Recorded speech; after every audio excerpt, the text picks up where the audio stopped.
we're going to Glendalough State Park. Yes, sasama namin kayo.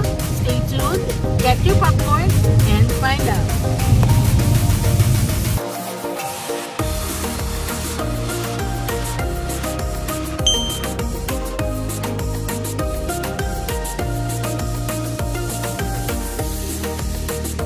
Tama, mga momshi and popshi! Dadalhin namin kayo ngayon sa Glendalough State Park. It is located in Otter Tail County, Minnesota. Perfect place siya for camping, biking, swimming, and picnic. Magandang place din siya to celebrate weddings. Alam niyo ba na it is named after Glendalough in Ireland? Well, hindi ko din alam. The park was once used as a resort and game farm by the famous owners of Cowles Media Company, today called Star Tribune newspaper. The park is open daily from 8 a.m. to 10 p.m. Glendalough State Park is an hour and 24 minutes drive from Fargo, North Dakota.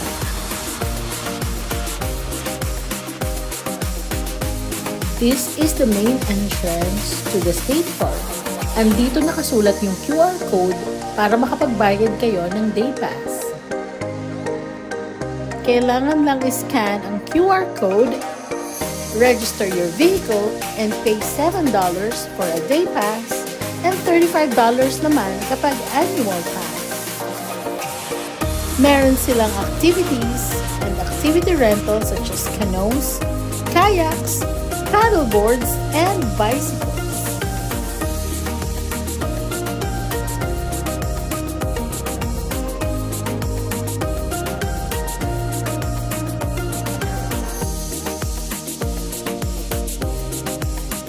Annie Battle Lake ang tawag sa lake na nasasakupan ng Glendalough State Park. It holds 22 tent sites, 4 camping cabins, 3 canoeing sites, and 2 group camps na available sa murang-murang halaga. Meron din silang CR for girls and boys.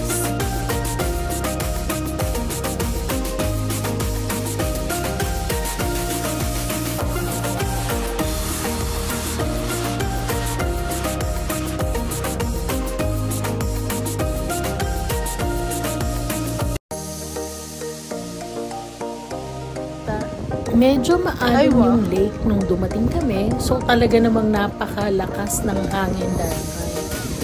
And kailangan talagang mag-jacket kasi sobrang lamig pa nung dumating kami. Pero the view is really beautiful, napaka-surreal. And may sand siya, guys. Hindi siya, at saka malinis siya, clear yung water. Napakaganda ng mo talaga yung lugar. ilalim. And I feel, I think masarap siyang liguan ngayong summer. Talaga. Ma'am, isang liwanag ng tubig. Tapos sand. Ma'am, sand. Ah.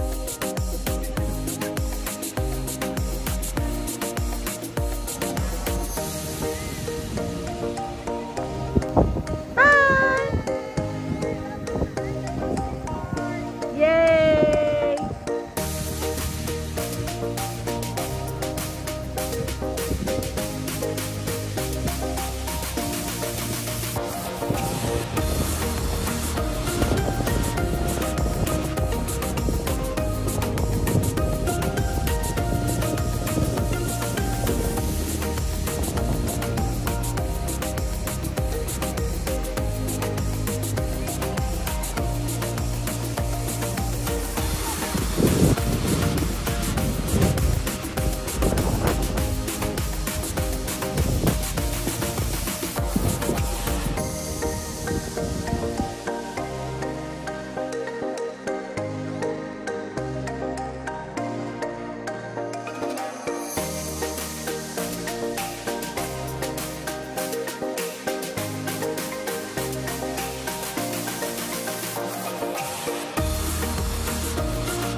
Dito kami nag-set up malapit sa lake at first.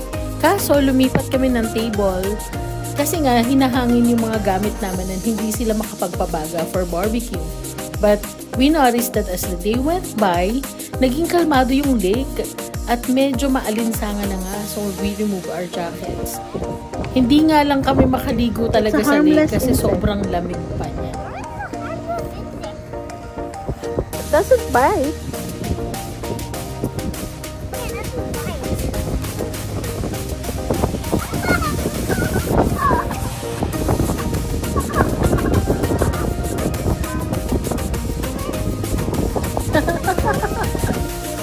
Potluck picnic pala ito, guys. Lahat kami may kanya-kanyang hinandang food at dinala. May barbecue, hot dogs, liempo, sagot gulaman, snacks, soup, at marami pang iba. Nagdala din sina Lawrence and friends ng kanilang drinks and pizza.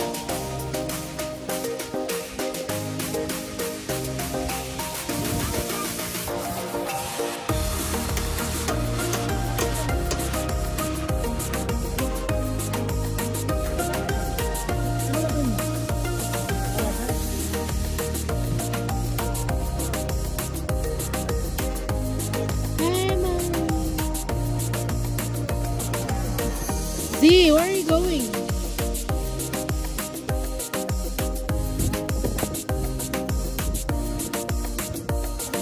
Mahal ball ba natin to?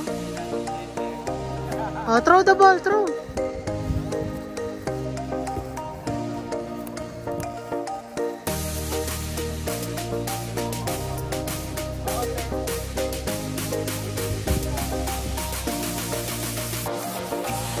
Nalagay mo na yung ano man? Nalagay mo na yung ano yan?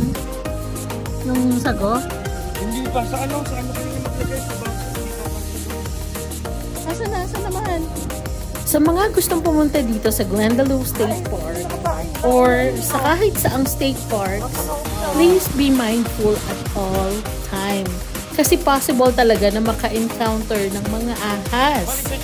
May ibang parks pa nga na crocodile ang dapat i-watch out. So, kailangan vigilant tayong lahat.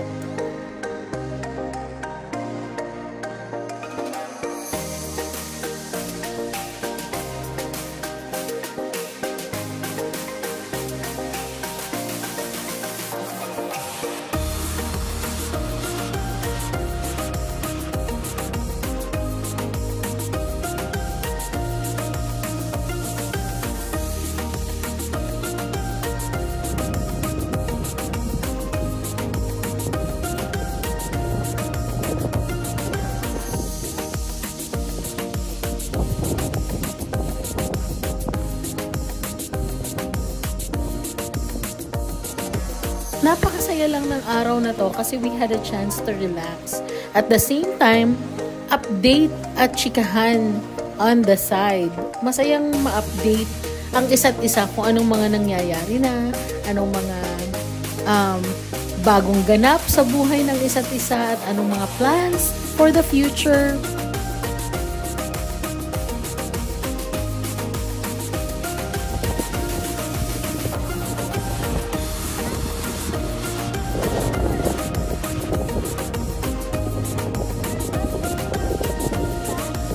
Parang ang ganda ng ano, just how fast the night changes. Na, na, na, na, na. Kompleto ang mga mamshi.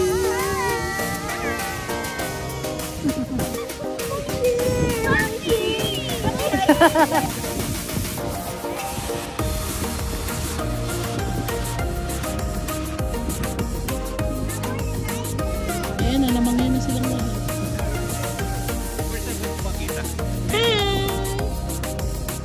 Ayan yung friend ko na Navy. Oh. Hi. Pogi na.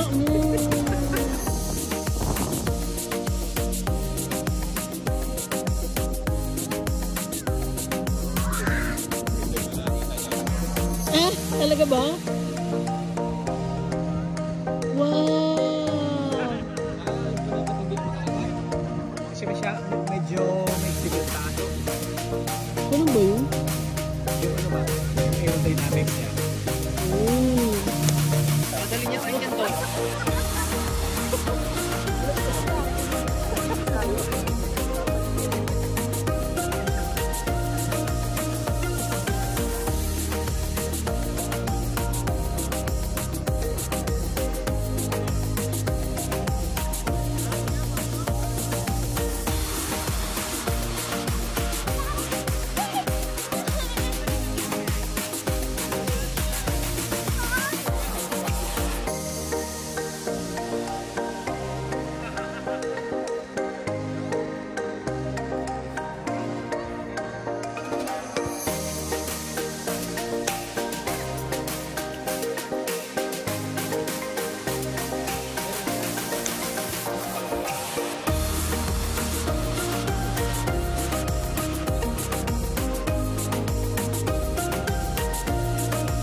Sobrang lamig. Sige, Mams, go.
On the side note, happy din naman ng mga kids. I think walang nanghingi ng cellphone or iPad nung nandito kami sa State Park.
Maraming salamat once again guys for watching our vlog. Sana po ay na-entertain namin kayo. Please like and subscribe.